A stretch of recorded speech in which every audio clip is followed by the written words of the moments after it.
Pavo i dobrodošli u 4. epizodu našeg školskog podcasta. Ako ste nas već prije pratili, znate da smo mjesto gdje učimo i istražujemo nešto novo. Ako ste prvi put s nama, dobrodošli. Možete nas pratiti na svim društvenim mrežama. Mi smo nedavno sudjelovali u edukaciji u Hrvatskom radijskom forumu, gdje smo naučili puno stvari, te kad smo se vratili smo došli s puno ideja. Drago mi je. Danas imamo posebnu gošću, Anitu Šuletić, predsjednicu radijske industrije, koja će nam reći malo više o sebi. Hvala puno na ovako lijepom uvodu i dobar dan svima.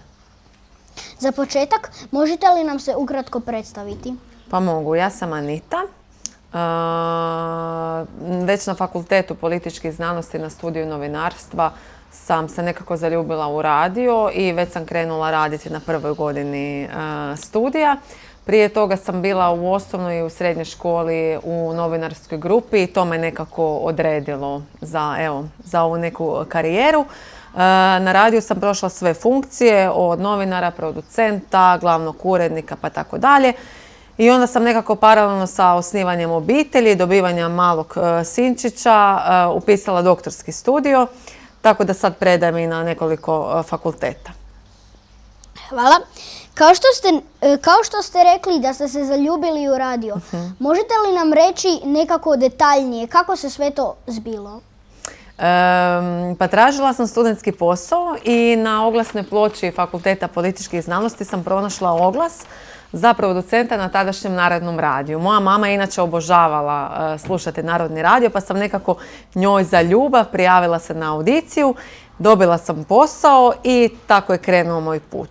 A radio je nekako oduvijek bio kod nas doma slušan i u kuhinji, u dnevnom boravku i u automobilu, pa me pratio zapravo od djetinjstva. A radio je specifičan medij, jako emotivan, okruženi ste zapravo glazbom kroz cijeli dan, vrlo pozitivnim i inspirativnim kolegama, tako da je to zapravo lijep način kako provesti radni dio dana.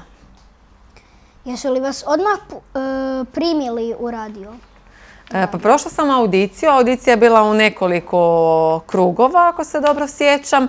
I bio je i test znanja, bio je test kreativnosti. Morala sam osmisliti neku svoju temu i napisati je kao novinarsku vijest. I mislim da se to tadašnjim urednicima jako svidjelo, tako da sam dobila tad posao. Radio je medij koji postoji već jako dugo, ali se i dalje prilagođava novim vremenima. Što mislite, zašto je radio i dalje toliko važan? Pa važan je jer je još uvijek jedan od najbržih medija kad se nešto dogodi. Evo primjerice poput zagrebačkog potresa. Radiju ne treba studio, klasični, jako puno prostora da bi mogao svima javiti najnoviju informaciju. To sad doslovce možemo pomoću vrlo malih uređaja. Isto tako radio je jako emotivan medij, znači biramo ga prema glazbi koju volimo slušati. Isto tako zbog toga što želimo i vas, nove generacije, nekako želimo da se zaljubite u radio, onda smo zapravo počeli na radiju pripremati sadržaje koji su vama zanimljivi. Tako da redovito radimo postove i neke skečeve za TikTok, za Snapchat, za Facebook, Instagram i tako dalje. I onda vas nekako upoznajemo s radijom putem vama omiljenih medija da biste jednog dana kad ćete dobiti svoj vlastiti automobil okrenuli upravo na taj radio koji ste upoznali kad ste bili još u školi. Mi kao školski podcast klub učimo o medijima i kako ih koristiti na kreativan način. Kako djeca i mladi mogu koristiti medije kako bi nešto naučili i nešto zanimljivo napravili? Pa s obzirom da smo upravo sad u danima medijske pismenosti, jako je bitno da smo svi zapravo kritički nastrojeni prema svemu što vidimo i pročitamo. Da ne pišemo informacije u koje nismo sigurni, isto tako kad pročitamo nešto što su nam prijatelji napisali na nekoj društvenoj mreži, da to automatski ne šeramo bez da provjerimo informaciju. To je jako bitno. Isto tako jako je bitno da se informiramo, ne samo putem društvenih mreža i portala, već i putem radija, televizije, možda i novina. Znam da se rijetko kupuju, ali one nekako daju neke one prave dubinske informacije koje su nam svima jako potrebne. Bili smo na edukaciji u Hrvatskom radijskom forumu i jako nam se svidjelo. Učili smo o tome kako nastaje podcast, kako ga pripremiti i snimiti. Što je vama cilj s takvim edukacijama? Pa cilj edukacije je zapravo ne zadržati znanje za sebe, nego ga podijeliti što više ljudi. I sad provodimo edukacije i sa dječjim vrtićima, i osnovnim školama, i srednjim školama, i fakultetima. I jednostavno želimo da i podcast, i radio, i sve te nove vrste medija budu dostupne svima. Znači da ne upoznajemo podcast tek kad recimo dođemo na fakultet, nego jednostavno da ga upoznate prije i da ga već kao vi stvarate. Znači u osnovnoj školi da stvaramo podcast. To je sjajna vijest. To nam je cilj, evo. Hvala. Podcasti su sve popularniji u svijetu, ali kako stojimo u Hrvatskoj? Jesu li podcasti popularniji od ostalih medija?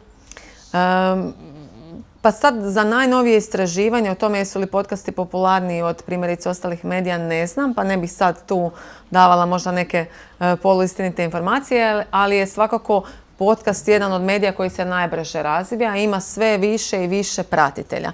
Ono što ste mi vi spomenuli evo sad na radionici prije, nekako je u Hrvatskoj još uvijek pitanje pretplate. Znači jako teško se odlučujemo da se pretplatimo na neki sadržaj, odnosno više volimo besplatne sadržaje. Tako da mi moramo sad intenzivno raditi zapravo na tome.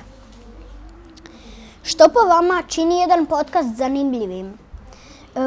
I to koji su elementi važni u nekom podcastu koji bi mogao uspjeti? Pa podcast je zapravo kao i svi ostali mediji, primjerice neki formatirani radio. Jako je bitno u početku, ono što smo zapravo i mi radili za vaš školski podcast klub, da imamo jasnu ciljanu publiku, odnosno da znamo kome ćemo se obraćati sa tim podcastom. Jesu li to vaši prijatelji učenici, jesu li to možda i učitelji, jesu li to vaši roditelji, bake, djedovi ili neka druga ciljana skupina.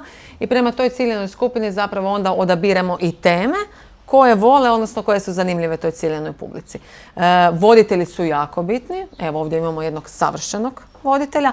Publika je jako bitna koja pomno prati. Super je priprema. Znači ako se dobro pripremimo onda jednostavno nemamo tremu pred gostom. Isto tako je bitno da zapravo ovaj dio koji se nalazi iza kamere i snimanje i montaže i tako dalje, da budu što je moguće bolji da bi bili zanimljiviji, odnosno gledaniji na platformama koje smo odabrali. Može. Sad imamo kratku igru. Postavit ću vam pitanja, a vi birajte jedno ili drugo. Može? Može. Radio ili TV? Radio. Jutarnji program ili večernja emisija? Pa na radiju jutarnji program, a na TV-u večernja emisija. Glazbeni radio ili talk show? Baš moram odabrati jedno. Onda ću glazbeni radio. Može? Može. Voditelj ili urednik? Pa zanimljive su obje pozicije. Voditelj je izazovan posao jer vas svi jako vole komentirati stalno i uvijek ste u eteru. S druge strane, urednik ima veliku, s jedne strane i moć, a s druge strane i obvezu delegirati i poslove i biti iza brenda, odnosno iza radija. Tako da ću ja prvo odabrati voditelj pa onda urednik. Može. Analogno ili digitalno? Pa digitalno. Evo u 21. smo stoljeću. I završna, podcast ili klasična radijska emisija? Ovo mi je baš najteže pitanje do sad.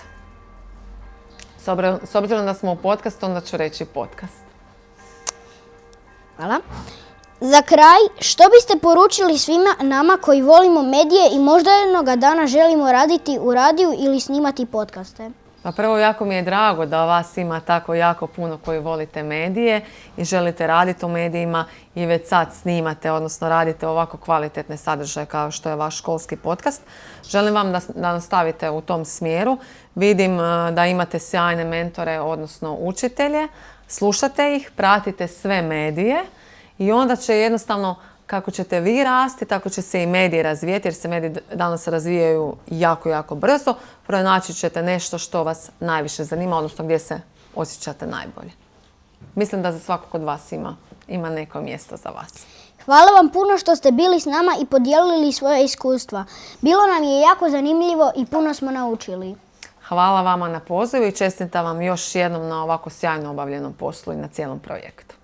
A vama, dragi gledatelji, nadam se da ste uživali i ako ste uživali, ne zaboravite lajkati, komentirati i proslijediti prijateljima. I vidimo se do sljedećeg puta. Doviđenja.